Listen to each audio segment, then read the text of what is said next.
But then in the end of the video, you basically end up admitting that if it weren't for the unpleasant prospect of taking Tyrone's dick up your ass in prison, you would be ethically fine with going out and putting a large caliber bullet in people's heads. Yes, I would love the idea of doing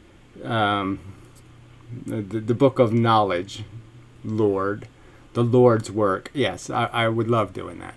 You'd be doing them a favor even. How kind of you.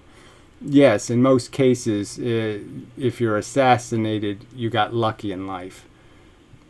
I mean, frankly, the people who die in airplane crashes and stuff, without even knowing what hit them and that kind of, they're the lucky ones, fuck brain.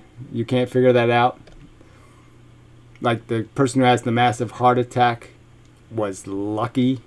I would argue that if I pose the situation to 100 people, you have an incredible amount of power to impose, to make sure deserve is enforced in the world. Would you do anything? Would you stop any bad guys? I said yes. If I wasn't going to go to prison, there was no personal consequences for my actions, I would act on my philosophy.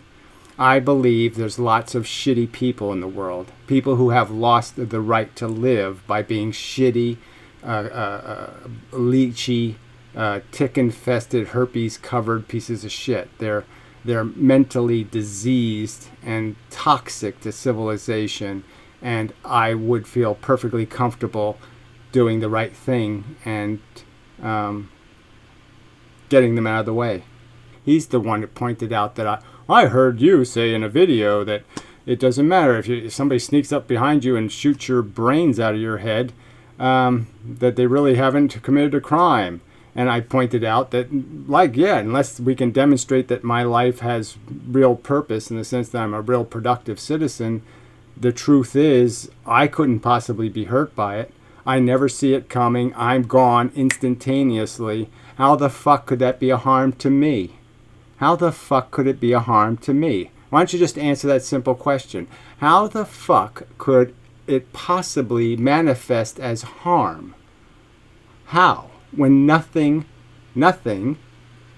certainly not me, okay, could be tortured by it.